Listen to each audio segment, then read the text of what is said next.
This video is only for knowledge and educational purpose. RKT Multibagger Investment Channel is not an investment advisor. कोई भी invest करने से पहले financial adviser और खुद की एनालिसिस करें।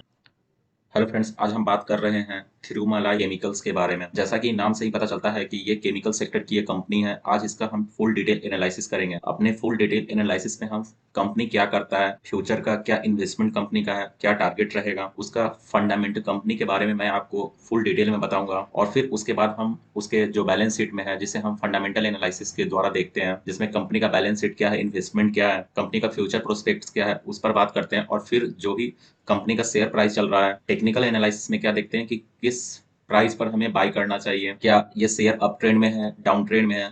तो आइए बात करते हैं थिरुमलाई केमिकल्स लिमिटेड के बारे में।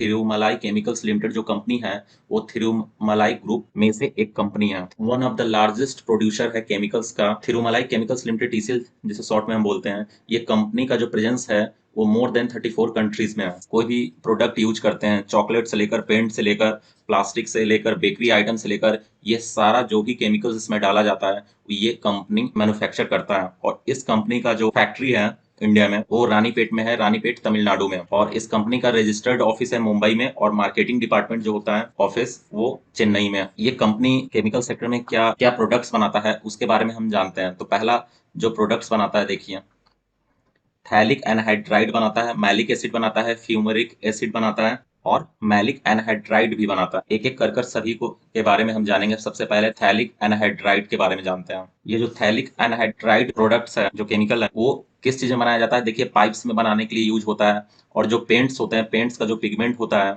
जो कलर फॉर्म होता है, तो वो केमिकल्स जो होता है वो इसे बोलते हैं थैलिक एनहाइड्राइड बनाने में। और जो बड़े बड़े जहाज में जो मटेरियल्स यूज होता है प्लास्टिक का, वो सब में भी बनाने के लिए होता है। फाइबर के, ग्लास फाइबर्स, ये सब जो शीशे ग्लास फाइबर के लगे हुए रहते हैं शिप में, ये सब बनाता है। तो यहाँ पर आप देखिए, केबल एप्लीकेशन, हॉसेस, पाइप्स, ये सब में बनाता है। पेंट्स में भी है ये, और फर्नीचर और ये सब भी बनाने में, मशीनरी प्रोडक्ट्स में भी यूज होता है। तो आप समझ सकते हैं कि कितने सारे प्रोडक्ट्स में ये थैलिक एनहाइड्राइड यूज होता है। अगला जो मैलिक एसिड है, मार्केट से कोई भी चीज जैसे आम का मैंगो जूस या समथिंग लेते हैं, तो जो स्वीटनर यूज होता है, जो सुगर्स, जो जिसमें फ्लेवर होता है, हाई इंटेंसिटी का स्वीटनर्स होता है, जो बिल्कुल स्वाद आम जैसा देता है, वो ये सब बनाने में, जो भी बेवरेज में जो पीने का जो चीज है, जो हर फ्लेवर अभी मार्केट में मिल रहा है, जो भी ड्रिंक में, गुआवा का, एप्पल का, ये सब, तो वो आप देख सकते हैं। और जेम्स आप देखते हैं कि जेम्स में भी जैसे चॉकलेट या जो होता है जेम्स, उसमें भी जो टेस्ट के लिए जो स्वीटनर्स दिया जाता है, जो हर तरह का टेस्ट के लिए, तो ये मैलिक एसिड के द्वारा, तो ये भी बनाता है। और ये डेंटल केयर प्रोडक्ट्स में भी यूज होता है। स्किन और डेंटल केयर प्रोडक्ट्स में भी मैलिक एसिड को यूज किया जाता है। फ्यूमेरिक एसिड जो है, इसे मेडिसिन में आप यूज किया जाता है। और जो बेकरी के प्रोडक्ट्स बनते हैं उसमें भी यूज किया जाता है। पापड़, ये सब जो, उसमें भी यूज होता है। और अल्काइल रेजिन्स होते हैं, वो प्रिंटिंग इंक्स में भी यूज होते हैं। और ये फ्लेवर के लिए भी यूज किया जाता है। तो आप समझ सकते हैं कि मेडिसिन के लिए भी ये यूज होता है, फ्यूमरिक एसिड, बेकरी प्रोडक्ट्स के लिए भी। तो डेली यूज में हम कहीं ना कहीं ये सब प्रोडक्ट्स यूज करते हैं। और डाई इथाइल थैलेट जो होता है, वो जैसे हम जो ब्रश डेली यूज जो ब्रश करते हैं, टूथ ब्रश, तो टूथ ब्रश को फ्लेक्सिबल जो बनाता है, सॉफ्ट, फ्लेक्सिबल सॉफ्ट बनाने में जो यूज होता है। हम टेप जो यूज करते हैं कोई भी चीज को पैकेजिंग करने के लिए, व्हाइट कलर का जो टेप यूज करते हैं, या वायर्स में जो टेप यूज करते हैं, तो वो फ्लेक्सिबल सॉफ्टनेस के लिए यूज किया जाता है। खिलौना बनाने के लिए भी, टॉयज के लिए भी यूज होता है। तो इतने सारे रबर्स के भी प्रोडक्ट बनते हैं जो बिल्कुल सॉफ्ट, फ्लेक्सिबल होता है इस डाइथाइल थैलेट के द्वारा यूज करने से। तो इतने सारे ये प्रोडक्ट बनाता है, और 34 से ऊपर कंट्रीज में ये वर्क कर रहा है। जैसा कि मैंने बताया, थिरुमलाई केमिकल्स लिमिटेड जो है वो थिरुमलाई ग्रुप के द्वारा है। तो थिरुमलाई ग्रुप्स में कौन कौन सी कंपनी आता है उसके बारे में भी हम देख लेते हैं। देखिए, थिरुमलाई ग्रुप ऑफ कंपनीज में जो ऑर्गेनाइजेशन है, वो या थिरुमलाई केमिकल्स लिमिटेड भी आता है। और ये जो केमिडाई जो था, जो मर्ज हो चुका है थिरुमलाई केमिकल्स लिमिटेड में, ultra marine and pigments limited में भी ये है। ऑप्टिमिस्टिक और ऑर्गेनिक है, Lapis digital services, TCL global, TCL incorporation, TCL specialist, इतने ग्रुप ऑफ कंपनी पे वर्क करता है, जिसमें से ये थिरुमलाई केमिकल्स लिमिटेड के बारे में हम बात कर रहे हैं। अब ये न्यूज में क्यों है, क्या वैल्यू पर मिल रहा है, हम हर चीज को देखेंगे। अभी अल्ट्रा मैरिन ऑफ पिगमेंट्स में 180 करोड़ का इन्वेस्टमेंट हुआ है मार्च 2022 में। अभी कंपनी ने इन्वेस्टमेंट किया है 180 करोड़ का। तो इसका क्या इफेक्ट देखने को मिलेगा रेवेन्यू में, हम हर वो चीज देखेंगे। तो कंपनी के बारे में हम जान गए, कंपनी क्या काम करता है, डेली प्रोडक्ट्स, हम जो भी बेकरी से लेकर, टूथब्रश से लेकर, हर वो प्रोडक्ट जो भी चीज हम मार्केट में से खरीदते हैं जिसमें फ्लेवर है, वो ये केमिकल्स बनाता है। और 34 देशों से ऊपर में ये एक्सपोर्ट करता है, एक्सपोर्ट इंपोर्ट का बिजनेस चलता है। थिरुमलाई केमिकल्स लिमिटेड के जो चेयरमैन है मिस्टर आर पार्था सारथी, जो चेयरमैन एंड मैनेजिंग डायरेक्टर हैं, ये केमिकल सेक्टर में वाइस प्रेसिडेंट रह चुके हैं इंडियन केमिकल काउंसिल के 2007 से 11 में, और ये अभी मैनेज करते हैं manufacturing technology marketing business India में जो भी नए स्टार्टअप होते हैं यूरोप में और यूएस। अभी जो इन्वेस्टमेंट हुआ है जो अल्ट्रामैरिन पिगमेंट लिमिटेड का 180 करोड़ का, तो इसके जो चेयरमैन है मिस्टर आर संपत, जो जिनके पास 40 ईयर से ऊपर का एक्सपीरियंस है US, United states of America और इंडिया में कैसे मैनेजमेंट करना है, ऑपरेशन कैसे करना है, फंडामेंटल एनालिसिस देखेंगे। कंपनी के बारे में मैंने आपको बता दिया, चेयरमैन के बारे में मैंने बता दिया, कंपनी क्या वर्क करता है वो हर चीज बता दिया। और ये कंपनी का अभी हम फंडामेंटल एनालिसिस करते हैं। तो कंपनी को देखिए, कंपनी का मार्केट कैप है 1783 crore, current price 174 rupees per चल रहा है। 52 वीक्स का हाई है 319 रुपीज हाई लगा है, मतलब 1 ईयर में, और 52 वीक लो 1 ईयर में सबसे लो 169 रुपीज लगा है। स्टॉक का पी 9.25 है, 10 से कम है जो स्टॉक का पी है। मैं हमेशा स्टॉक का पी जो होता है वो लेस देन 10 बोलता हूँ, तो 10 से कम है तो अंडर वैल्यू है। बुक वैल्यू 116 रुपीज का है, इंट्रिंसिक वैल्यू 240 रुपीज का है। देखिए आरओसी और आरओई 10 से ऊपर मैं बोलता हूँ तो देखिए लगभग 30% दोनों मिलाकर है, 35% और 29%।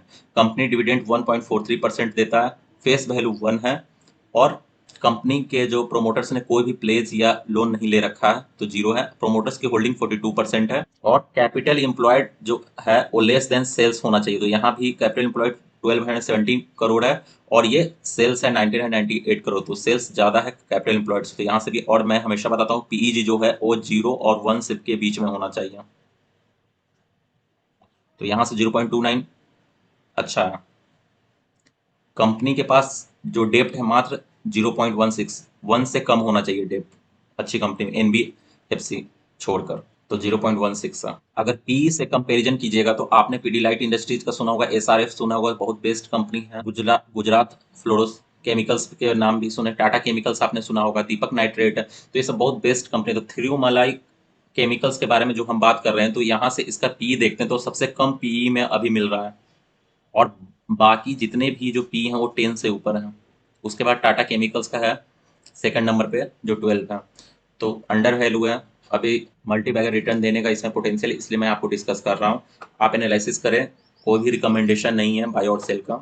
देखिए क्वार्टरली रिजल्ट्स हम देख लेते हैं। देखिए फरवरी मार्च 2022 में रशिया यूक्रेन वार हुआ था, जिसके कारण क्या हुआ, इन्फ्लेशन इन्फ्लेशन के कारण जो वाइल प्राइसेस थे वो विदेशों में बिल्कुल हाई हो चुके थे, इंडिया में भी हाई हो चुका है। तो अब ये कंपनी 34 प्लस कंट्री में वर्क करता है, तो प्राइस हाई होने के कारण क्या प्रॉफिट में डिक्लाइन देखने को मिलेगा कि नहीं मिलेगा, सोचिए इस पर।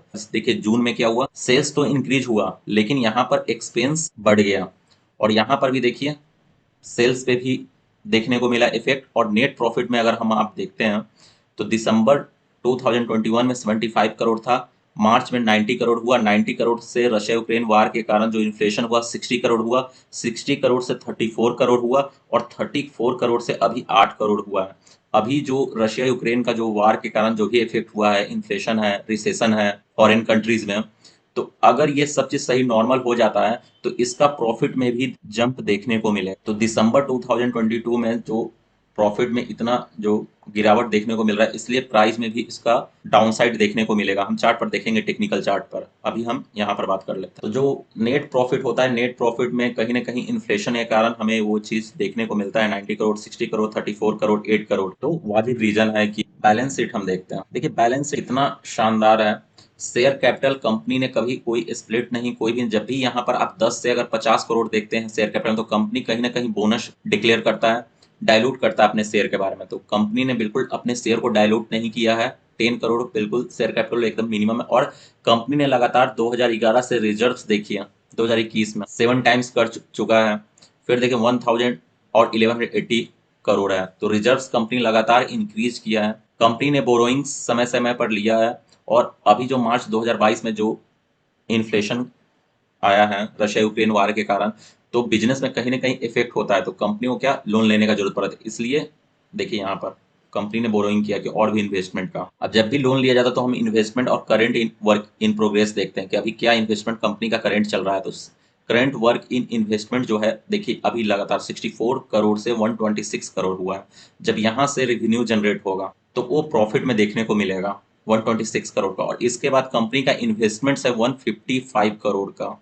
अब यहाँ से भी जब ये करेंट इन्वेस्टमेंट जब रेवेन्यू जनरेट करेगा तो ये भी इन्वेस्टमेंट कंपनी का फ्यूचर प्लान है इतने रुपए का इन्वेस्ट करने का। तो जब यहाँ से होगा, अभी कंपनी ने देखिए मार्च 2022 में 180 करोड़ का इन्वेस्टमेंट किया पिगमेंट सेक्टर में, मैंने अभी बताया था थोड़ी देर पहले। तो यहाँ से इन्वेस्टमेंट में जो रेवेन्यू जनरेट होगा तो शेयर प्राइस में भी देखने को मिलेगा। तो कंपनी बिल्कुल बेस्ट है। कैश फ्लोज में हम कैश फ्रॉम ऑपरेटिंग एक्टिविटी देखते हैं तो देखिए 233 करोड़ से 441 करोड़, तो कंपनी कैश फ्लो जनरेट कर रहा है, अच्छी बात है। देखिए प्रोमोटर्स का होल्डिंग मार्च 2020 में 41.86 था, मार्च 2022 में देखिए 41.98 है, और अभी दिसंबर क्वार्टर में कंपनी ने अपना स्टेक इंक्रीज किया है, 42.01 हो चुका है। तो कंपनी के प्रोमोटर्स को अपनी कंपनी पर भरोसा है, क्योंकि अभी मार्केट को थोड़ा क्रैश होने के कारण भी अभी ये चीप वैल्यू मिल रहा है, तो प्रोमोटर्स अपना शेयर जो है वो मार्केट से परचेस कर रहे हैं, तो ये एक अच्छी बात है। और देखिए सितंबर 2022 में जो अभी क्या है कि मार्केट अदानी का भी न्यूज आया था, और इसके पहले जो इन्फ्लेशन के कारण जो फॉरेन इंस्टीट्यूट है वो पैसा इंडियन मार्केट से निकाल रहे हैं, तो मार्केट से निकाल में तो अपना स्टेक कम किए हैं। डीआई का होल्डिंग 0.01 है, और पब्लिक बिल्कुल कांस्टेंट 55.99 पर अभी है, अभी दिसंबर क्वार्टर में थोड़ा सा इंक्रीज किया है। शेयर होल्डिंग पैटर्न बिल्कुल बेस्ट है, वाजिब कारण है, बिल्कुल एग्जैक्ट हमें पता है कि क्यों एफआई पैसा निकाल रहे हैं इंडियन मार्केट से, तो वो भी हमें पता है। प्रोमोटर से इंक्रीज कर रहे हैं, एक पॉजिटिव न्यूज है। तो यहाँ से कंपनी का फंडामेंटल एनालिसिस बिल्कुल फंडामेंटल स्ट्रॉन्ग कंपनी है, यहाँ से देखने को मिलता है। टेक्निकल चार्ट पर क्या ये सही प्राइस में मिल रहा है वो भी हम देखते हैं। तो टेक्निकल चार्ट देखने के लिए हमें ट्रेडिंग व्यू ओपन किया हुआ है, और ट्रेडिंग व्यू पर मैंने थिरुमलाई केमिकल्स का ये चार्ट ओपन कर रखा है, और डेली चार्ट है। अभी देखिए थिरुमलाई केमिकल्स में जो 300 के ऊपर में जब ये क्लोजिंग दिया था, तो यहाँ से जब भी 2022 में जो वाइल प्राइसेस हाई हुए हैं, इन्फ्लेशन का ये सब हुआ, तो क्या होता है कि प्राइस 34 प्लस कंट्रीज में ये वर्क भी करता है, तो कहीं ना कहीं इकोनॉमी जो बाहर की जो भी विदेशों में जो 34 प्लस कंट्रीज है, तो इकोनॉमी सभी का कहीं ना कहीं श्रिंक हुआ है, तो उसके कारण क्या होता है कि प्राइस में भी देखने को मिलता है। तो जैसे ही क्वार्टर रिजल्ट्स डाउन आता है तो ये प्राइस देखिए नीचे गया, सपोर्ट 206 का इस लेवल पर लिया, लेकिन उसके बाद अगला क्वार्टर में भी डाउन देखने को मिला है, जैसे ये अर्निंग्स रिलीज होता है हर 3 महीने पर, तो ये शेयर प्राइस तो ऊपर जाता है, लेकिन अभी क्या है, प्रॉफिट डिक्लाइन हो रहा है, जो कि वैलिड रीजन है। तो प्रॉफिट डिक्लाइन होने के कारण देखिए 206 पे जब यहाँ पर ये रिजल्ट आया, तो देखिए यहाँ गैप डाउन ओपनिंग हुआ है, यहाँ से गैप फॉर्म हुआ है, और इस गैप को फिल करने के लिए फिर ये गैप फिल हुआ है, देखिए यहाँ पर फिर 206 का रेजिस्टेंस जो ये था ये ब्रेक किया, और यहाँ पर टिक नहीं पाया, क्योंकि फिर अगला जो था देखिए यहाँ पर बिल्कुल लगातार था, लेकिन जैसे ही अर्निंग रिलीज हुआ यहाँ पर भी गैप डाउन ओपनिंग हुआ, तभी तो शॉर्ट टर्म ये गैप फिल भी करेगा, और अगला जो मार्च के आसपास जो भी अर्निंग रिलीज होगा उस समय हमें देखना होगा, तो बेस्ट जो बाइंग लेवल होगा वो 135 रुपीज है।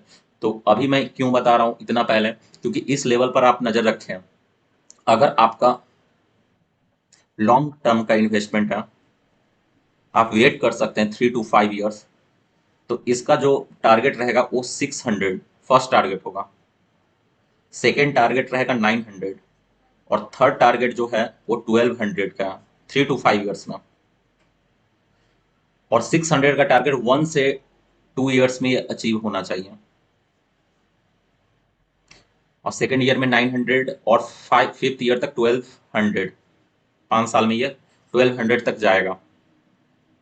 कोई भी रिकमेंडेशन नहीं है, 135 रुपीज का बेस्ट बाइंग लेवल है, वेट करें, आप मार्च तक इसे वॉच लिस्ट में ऐड करें, मार्च तक जब भी वो मार्च का क्वार्टर रिजल्ट्स आता है, तो अभी तो ये बिल्कुल बेस्ट प्राइस पे मिल रहा है। अगर आपका नजरिया 3 to 5 ईयर्स का है तो ये बेस्ट मौका है, और इसमें तेजी कब आएगा, 206 से ऊपर जब ये निकलेगा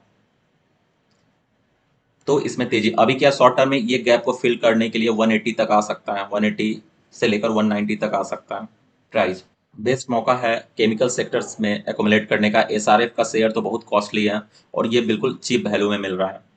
थिरुमलाई केमिकल्स बहुत बेस्ट कंपनी है, मैंने आपको बता दिया, डेली यूज में हम लोग यूज करते हैं कोई भी इसका प्रोडक्ट्स, बहुत अच्छी कंपनी है, कोई भी रिकमेंडेशन नहीं है। तो ऐसा ही बने रहे, अगर आप इन्वेस्टेड हैं तो आराम से, कोई पैनिक लेने का जरूरत नहीं है, इसका टारगेट बहुत अच्छा है 2 to 3 ईयर्स में। ऐसा ही पढ़ते रहें, सीखते रहें, फिर मिलते हैं नए वीडियो में। अगर वीडियो अच्छा लगा तो चैनल को लाइक और सब्सक्राइब करें।